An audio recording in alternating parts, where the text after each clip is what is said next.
할렐루야. 오늘도 좋은 날입니다. 오늘도 하나님께서 여러분들이 계신 그곳에 함께 하실 줄 믿습니다. 저는 오늘 요한복음 11장 25절에서 26절까지 말씀을 토대로 부활이요 생명이신 예수 그리스도라는 제목으로 하나님의 말씀을 나누고 그 은혜를 나누고자 합니다. 우리는 그동안 예수님께서 자신 스스로를 나타내 주신 생명의 떡, 세상의 빛, 양의 문, 선한 목자를 통해 예수님이 어떤 분이신지 또 우리에게 어떤 의미가 되시는지에 대해 함께 알아보며 은혜를 나누었습니다.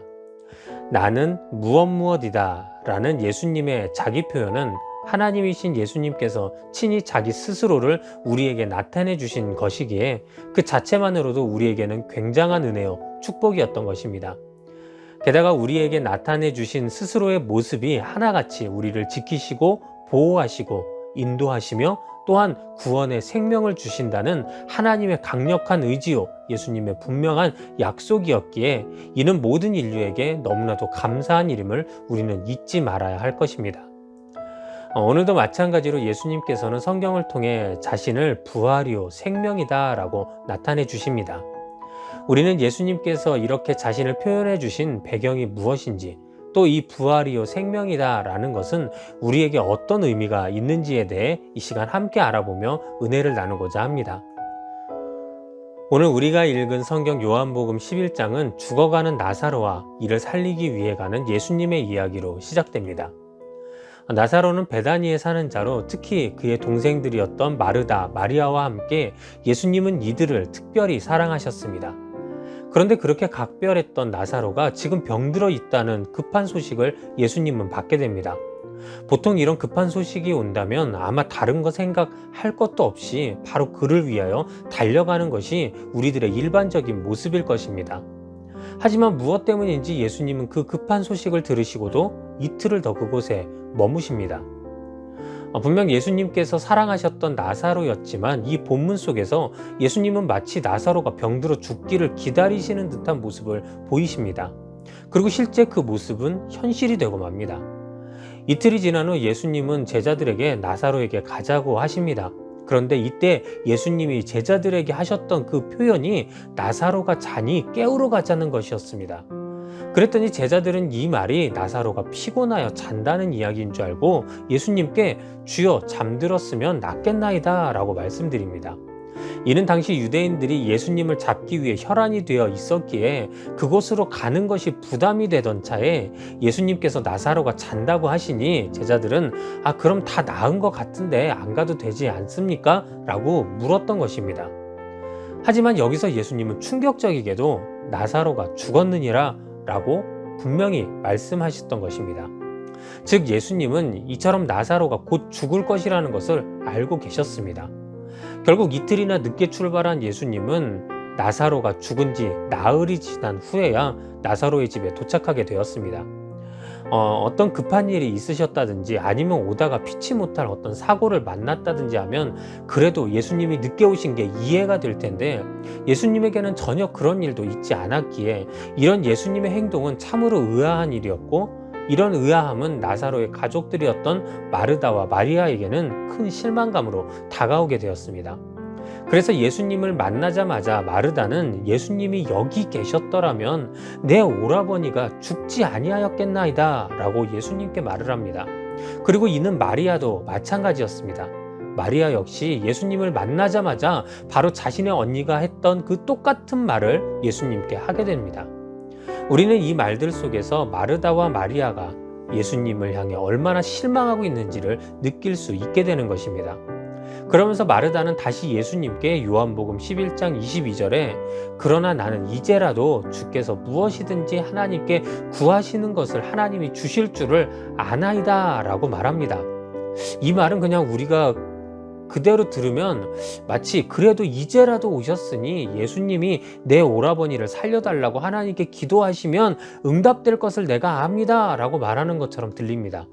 하지만 이 말은 원어와 당시 성경 정황상으로 다시 해석했을 때 예수님은 무엇이든지 하나님께 구하시면 하나님이 다 응답하시는 분이시니 만일 내 오라버니가 살아있었을 그때 오셨다면 그를 살려달라고 하시는 예수님의 기도에 하나님이 응답하셔서 내 오라버니를 살려줬을 것입니다 라는 뜻이 되는 것입니다. 때문에 우리는 이 일들을 통해 연락을 받고도 일부러 늦게 오신 예수님을 향한 나사로의 가족들이 당시 느꼈던 실망감이 얼마나 컸는지에 대해 알 수 있게 되는 것입니다. 그런데 예수님은 마르다를 향해 갑자기 내 오라비가 다시 살아나리라 라고 아주 분명하고도 간결하게 말씀해 주십니다. 하지만 이미 실망감에 휩싸인 마르다에게는 이 말씀이 전혀 귀에 들어오지 않았습니다. 그래서 마르다는 내 오라비가 다시 살아나리라 라고 말씀하신 예수님을 향해 네, 마지막 날 부활 때에는 다시 살아나겠죠. 그건 저도 압니다 라고 말해버리는 것입니다. 그러나 예수님은 이런 마르다에게 다시 한번 강력하게 말씀해 주시는데요. 그것이 바로 오늘 우리가 읽었던 본문 속 말씀이었던 요한복음 11장 25절부터 26절까지의 말씀인 나는 부활이요 생명이니 나를 믿는 자는 죽어도 살겠고 무릇 살아서 나를 믿는 자는 영원히 죽지 아니하리니 이것을 내가 믿느냐? 라는 말씀이었던 것입니다. 그리고 이 말씀 이후에 예수님은 죽은 지 나흘이나 지나 어떤 희망도 없던 나사로를 무덤에서 다시 살아나게 하시는 놀라운 기적을 그곳에 모인 모든 사람들 앞에서 보여주신 것입니다. 그렇습니다. 우리가 여기서 꼭 기억해야 할 것은 우리가 지금까지 본 죽은 나사로가 다시 살아나는 이 기적의 사건은 바로 예수님께서 자신을 부활이요 생명이다 라고 말씀해 주신 예수님의 자기소개에 모든 초점이 맞추어져 있으며 실제 이는 오늘 본문의 가장 큰 핵심이었다는 것입니다. 다시 말해 예수님께서는 자신이 부활이요 생명이심을 나타내시기 위해 그리고 그곳에 모인 사람들이 바로 이 점을 믿음으로 받아들일 수 있도록 하시기 위해 나사로의 소생사건을 사용하셨고 결국 나사로를 죽음 가운데에서 다시 살려내시면서 예수님 자신 스스로가 부활이요 생명임을 증명하셨던 것입니다. 그럼 지금부터는 조금 더 자세히 예수님이 부활이요 생명이신 뜻은 과연 무엇인지 알아보며 더 은혜를 나누고자 합니다. 외국 속담 중 100마디 말보다 한 장의 사진이 낫다라는 말이 있습니다. 그렇습니다. 이는 우리 실생활에서도 자주 느끼게 되는 점인데요. 아무리 말로 설명해 주어도 그것보다 한번 직접 보는 것, 한번 직접 체험하고 한번 직접 만져보는 것이 훨씬 효과적일 때가 많다는 것입니다. 그런데 제가 이 말씀을 드리는 이유는 오늘 예수님도 바로 이와 마찬가지의 방법으로 자신이 부활이요 생명이심을 우리에게 알게 하셨다는 것입니다. 예수님께서는 사실 나사로가 죽을 것이라는 것을 이미 아셨습니다. 그리고 분명 이 모든 일은 하나님의 일, 즉 하나님의 영광을 위한 일이며 또 하나님의 아들인 예수님의 영광을 위한 일이라 우리에게 분명히 성경을 통해 말씀하고 계셨던 것입니다. 더 간단히 말해 예수님은 자신이 곧 하나님이시며 나아가 모든 생명의 주관자가 되시기에 자신이 곧 모든 이들의 부활이요 생명임을 믿게 하시고자 한 가지 사건, 즉 나사로를 통한 죽음과 또 그의 부활의 사건을 사용하시고자 하셨던 것입니다. 하지만 당시 사람들, 특히 마르다와 마리아는 이러한 예수님의 뜻을 알 리 없었기에 아쉬움과 애통함 속에서 예수님을 맞이할 수밖에 없었던 것입니다.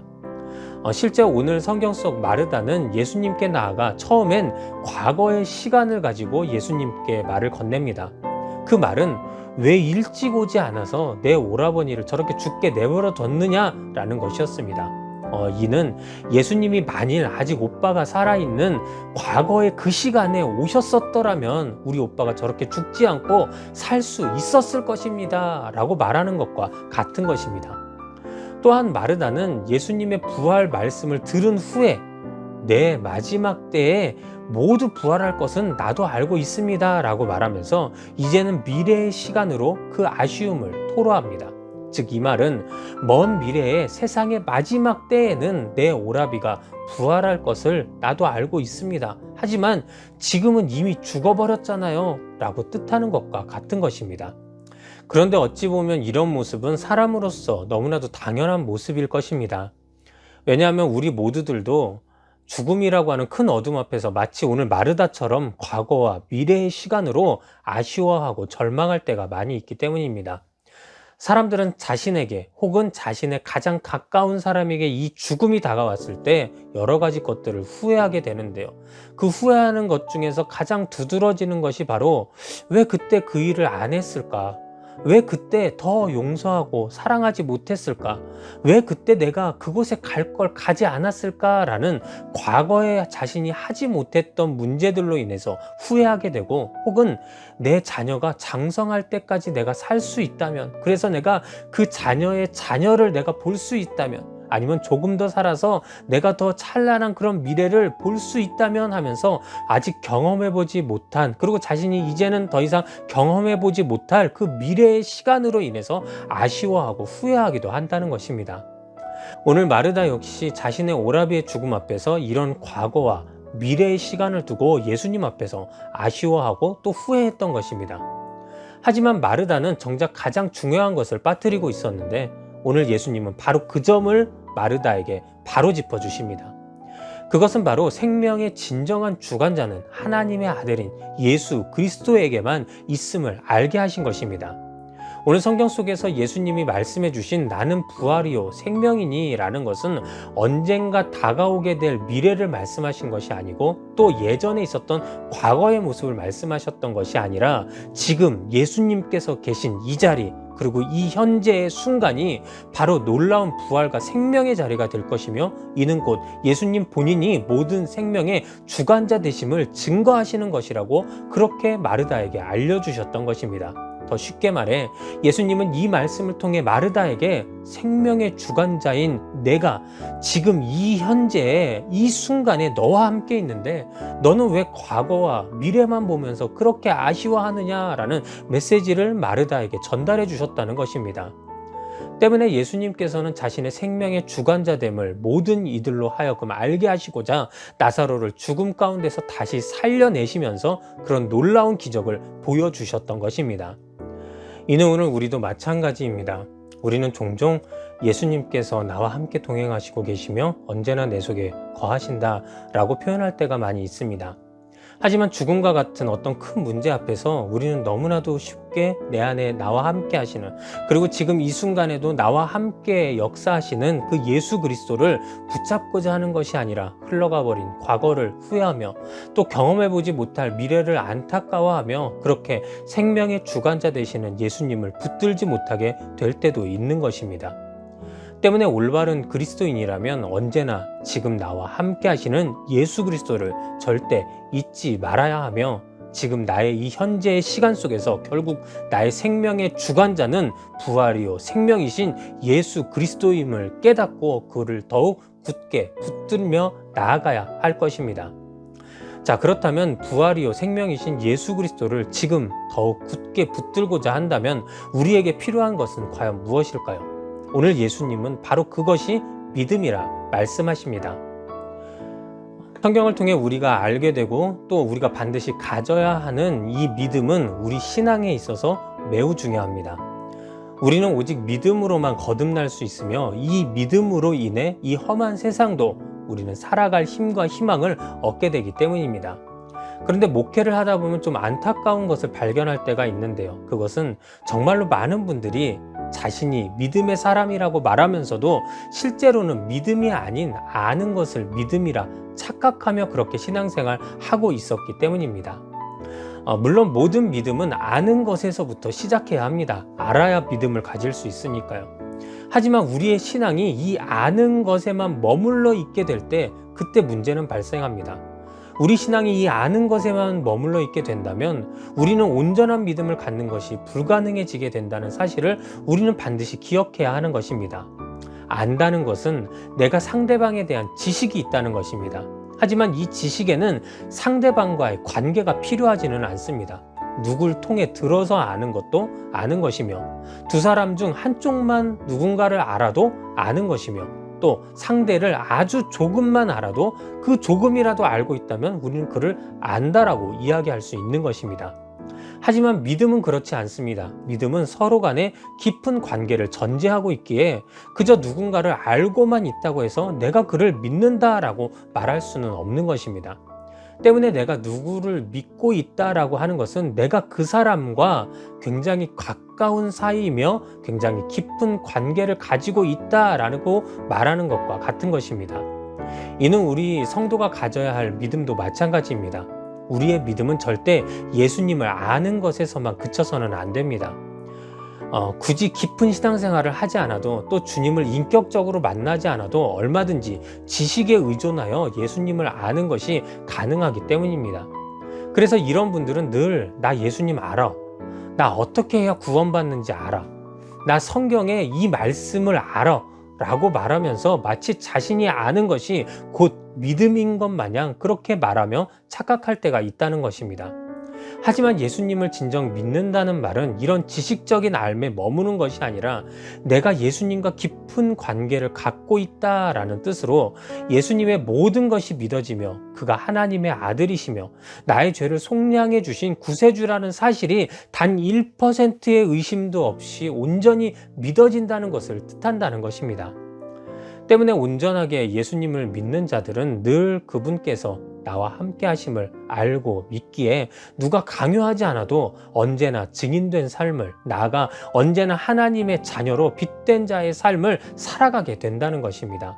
하지만 예수님을 지식적으로만 아는 것에 그친 사람들은 아직까지도 마음속에 남아있는 예수님을 향한 의심과 불신들로 인하여 예수님이 느껴지지도 않고 그 답답함 속에서 그저 틀에 박힌 신앙생활을 할 수밖에 없게 되는 것입니다. 그래서 이런 사람들은 마치 성경 속에서 나오는 바리새인들과 같이 하나님의 사랑의 구원을 그저 율법적으로만 그리고 전통적인 규율로만 그렇게 받아들이고 말게 되는 것입니다. 이는 성경 속 마르다의 모습을 통해서도 잘 나타납니다. 예수님은 분명 마르다에게 내 오라비가 다시 살아날 것이다 라고 분명하게 말씀해 주셨습니다.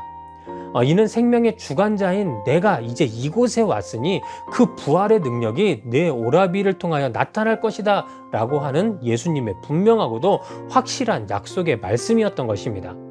하지만 이런 예수님의 말씀에도 마르다는 우리가 아까 봐왔던 것처럼 계속 딴소리만 합니다. 그러면서 그가 마지막에 하는 말이 바로 안다는 것이었습니다. 즉 마르다는 예수님이 말씀하신 부활이 있다는 것도 알고 예수님으로 인해 언젠가 오빠가 살아날 것이라는 것도 알고 있지만 정작 그 생명의 주관자 되신 분이 바로 자신 앞에 계신 예수님이라고 하는 사실을 믿고 있지 못했던 것입니다. 그러니 그렇게 아는 것에서 그치고 있던 마르다에게 예수님은 다시 한번 확실하게 나는 부활이요 생명이니 나를 믿는 자는 죽어도 살겠고 무릇 살아서 나를 믿는 자는 영원히 죽지 아니하리니 이것을 내가 믿느냐? 라고 강력하게 말씀하시면서 모든 부활과 생명의 주인이 나 예수 그리스도임을 믿으라고 그렇게 분명하게 마르다에게 말씀해 주셨던 것입니다. 그리고 그제서야 주여 그러하외다. 주는 그리스도시요 세상에 오시는 하나님의 아들이신 줄 내가 믿나이다 라고 말하면서 드디어 그 믿음을 고백하게 되었던 것입니다. 이는 요한복음 9장에 나오는 날 때부터 맹인이었던 자가 예수님께 주여 내가 믿나이다 라고 고백한 후에 그가 예수님을 하나님의 아들로 영접하고 예수님께 예배하게 되는 장면과 또 마가복음 9장에 나오는 귀신 들린 아이의 아버지가 예수님의 말씀에 내가 믿나이다 라고 고백한 후 예수님이 귀신들을 쫓아내어 아들을 살리시는 그 놀라운 경험을 했던 장면과도 매우 비슷한 것입니다. 이 모든 사건 속에서 예수님이 변함없이 말씀하셨던 것은 바로 믿음이었습니다. 그렇게 예수님은 바로 이 믿음을 이 모든 사건들을 통하여 강조하셨고 결국 그 말씀대로 믿음을 고백한 자들은 살아계신 하나님이신 그리고 우리 모든 생명과 만물의 주관자이신 예수님을 깊게 체험할 수 있었던 것입니다. 그렇습니다. 예수님께서는 성경 속 이들에게 해주셨던 요한복음 9장에 내가 인자를 믿느냐? 라는 질문과 또 마가복음 9장에 할 수 있거든이 무슨 말이냐? 믿는 자에게는 능히 하지 못할 일이 없느니라 라는 그러한 질문과 말들을 오늘날의 이 말씀들을 통해 또다시 우리에게 해주고 계시면서 결국 나는 부활이요 생명이다. 이것을 너희는 반드시 믿어야 한다. 그게 바로 너희가 살 수 있는 길이다 라고 강력하게 말씀해 주고 계심을 우리는 더욱 믿어야만 할 것입니다. 그러니 이런 예수님에 대해 우리가 더 이상 믿는 척만 하고 아는 것에 그치는 신앙이 아닌 정말 인격적으로 주님을 만나 교제하여 이제는 마음 깊숙한 곳에서부터 예수님은 나의 생명의 주관자시오, 나의 부활이요 생명이십니다 라고 그 믿음으로 이 모든 것을 고백할 수 있는 여러분들이 되시기를 주님의 이름으로 축원합니다. 사랑하는 여러분, 이제 말씀을 마치겠습니다. 오늘 요한복음 11장 42절에서 예수님께서는 항상 내 말을 들으시는 줄을 내가 알았나이다. 그러나 이 말씀하옵는 것은 둘러선 무리를 위함이니 곧 아버지께서 나를 보내신 것을 그들로 믿게 하려 함이니이다 라고 말씀하시면서 오늘 나사로의 소생 사건은 사람들에게 예수님이 하나님의 아들이심을, 그래서 예수님 자신이 우리의 생명의 주관자이신 부활이요 생명의 주님 되심을 믿게 하기 위한 사건이었다고 분명하게 말씀하고 계십니다. 마찬가지입니다. 오늘을 우리는 부활주일로 매년 지킵니다. 하지만 이날은 우리가 예수님의 부활을 그저 아는 것에서 그치는 날이 되어서는 절대로 안 될 것입니다. 오늘 예수님께서 나사로의 이 사건을 통해서 사람들에게 자신을 믿게 하신 것처럼 우리는 매년 다가오는 이 부활주의를 통해서 예수님께서 모든 죽음을 이기시고 부활하셨음을, 그리하여 오늘날 예수님이 그리스도임을 고백하는 모든 성도들의 부활의 첫 증거가 되어 주셨음을 우리는 반드시 깨닫고 믿어야만 하는 것입니다. 바라기는 오늘도 말씀으로 함께 은혜 나누는 모든 여러분들의 삶이 부활이요 생명이신 예수님을 온전하게 믿음으로 주님과 더욱 깊은 인격적 교제를 나누기에 부족함이 없는 삶이 되시기를 주님의 이름으로 축원합니다.